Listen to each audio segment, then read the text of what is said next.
Pearl. If you'd like to, you can go to the microphone over there if you're able to get there. Woo! Let's hear it. What are the recommendations that we should all be learning about?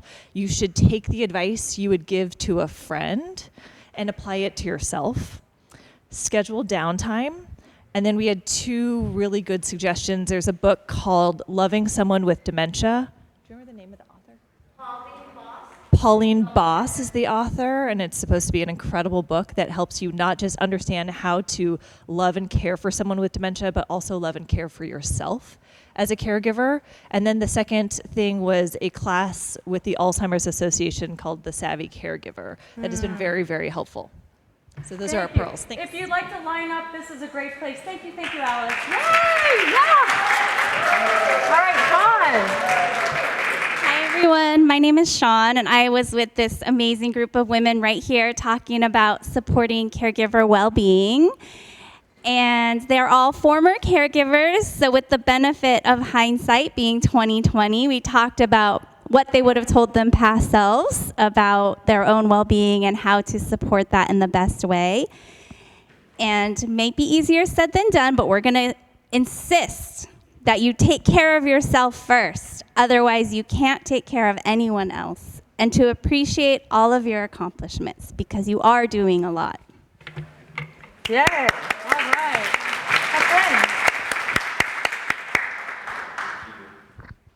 Hello, everyone. I know everyone's like, my God, again, this ogre is coming up here.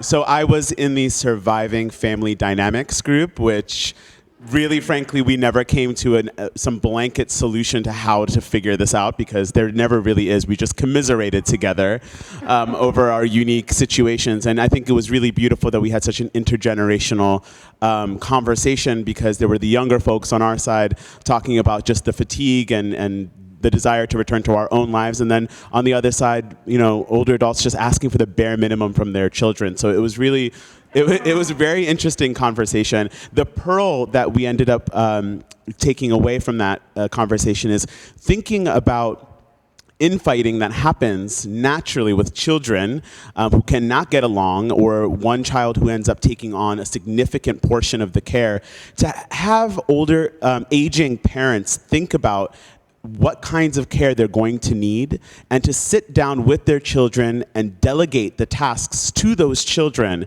so that later on, the one child who takes on that care, the other siblings are not going to listen to that sibling.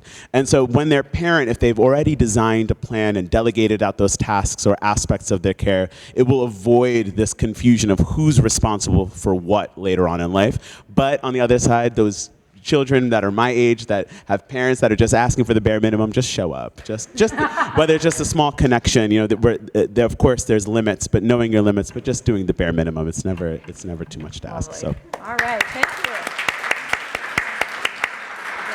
When we do figure out how to solve all family dynamics, Ephraim will you'll come represent for us.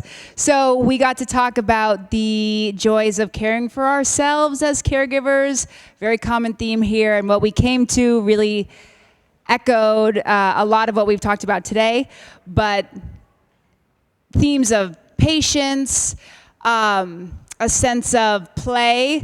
Ethel shared with us for her late husband, when he would look in the mirror and get really angry at this guy that he saw, she would say things like, "Why don't you guys enter a funny face-making contest?" Or, "I think he'd like to sing with you." And just the transformative power that would have over this otherwise difficult situation was really, really moving, really beautiful. And just to try in some way to remember patience and forgiveness for yourself too, because we're all doing this in our unique way for our unique people, and it's going to be different every moment. Thank you. Hi, we were at table 6, and it was about hiring and managing in-home care.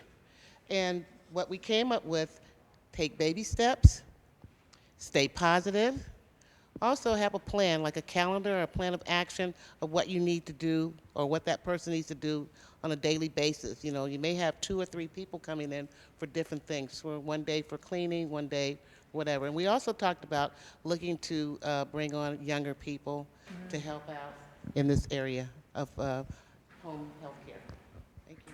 Love it. Thank you, thank you. Christine. So we were at the table talking about end of life and long-term care considerations, and Vivian and I are going to share. The group came up with several pearls, and one of them, I'm just thinking Vivian mentioned, about making sure that your wishes about your end of life or your advanced directives are in place for you. You're taking care of your loved ones, and it's important that you remember that for yourself. Do you want to share? Sure. The other thing, too, is we talk about long-term care insurance, and it's really important to understand it before you buy it, if it at all possible. There's usually a 30, 60, or 90-day waiting period, and a lot of long-term care insurances will only use agencies. So if you have a private caregiver, you might be out of luck. There are some new insurance companies that are coming out that is part life and part long-term care. I know Allstate is one of them. It sounds pretty good, where you can have a private caregiver. But the most important thing is to listen. If you're thinking about changing your will or working with your living trust, don't feel like you have to have somebody in your family be that durable power of attorney. Make sure it's somebody you can trust, because I have dealt with so many people over the years where the children take over, and it's not a good place. I'm on 2 cases right now, and it's very sad. So with the end of life, think about what you want. I'm thinking about myself, what I would want. And also, when you listen to someone, listen to them 80% of the time, okay? Especially when they're older, they might have some dementia. Everything slows down in their body. So talk to them as though they hear every 4th word you say when you and I talk like this, and they will get it. It might take 10 minutes for them to squeeze your hand or to say something, but it's so important to have this planned ahead of time. That's the most important thing, because you don't want to feel guilty moving someone into a home care of some sorts or a facility, and you want to be careful there too. Okay, yes. I just want to validate that a lot of times with long-term care decisions, there's no, like, thank you, Rowan, for saying there's often not like one way. There can be ambivalence. In fact, it's more likely that there will be ambivalence than one direction, and that's okay, just validating that. We're going to go quickly, just we have to wrap up in a few minutes, if that's okay. We have a few more people, and then we want Jen Chan to come up and give us our final exercise. Go ahead, please, Jen. We were in the group where we discussed supporting the caregivers, and then we talked about there are days when it's very sad, upsetting, or even the caregiver is kind of not in the having human feelings, etc. And then we said the thing we have to tell ourselves is let it go, right?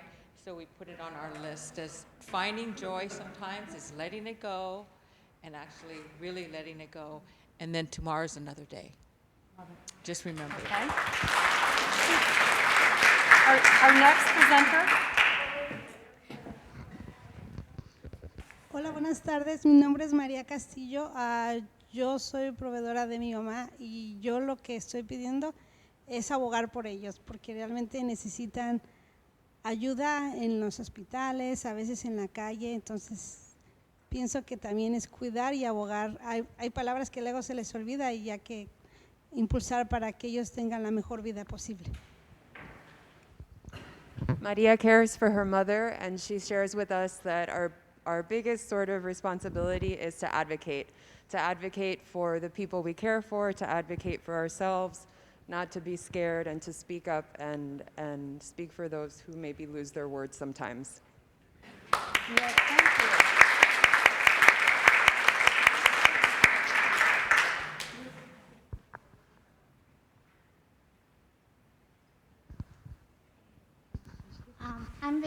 Cantonese speaking group, so I first will talk in Cantonese first, and then I say in English.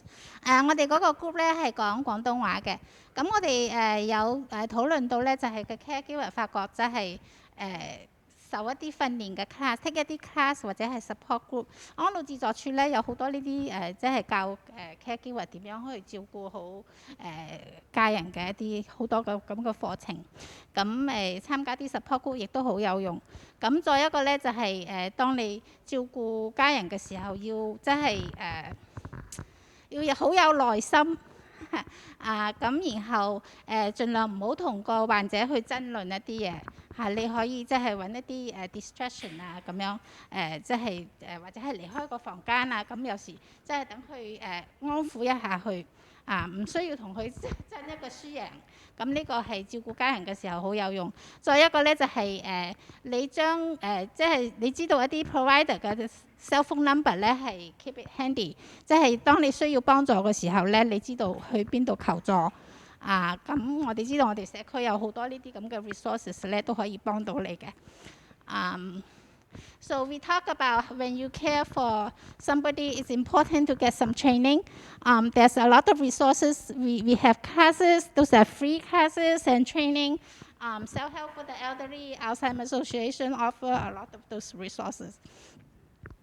When you're taking care of your family members, it's important to be very patient and be compassionate. Sometimes you don't want to argue what's true or what is not true. You just like, it's more important to make the person feel safe and comfort and love. Sometimes when you cannot handle the situation, it's easier to just leave the room and when you come back.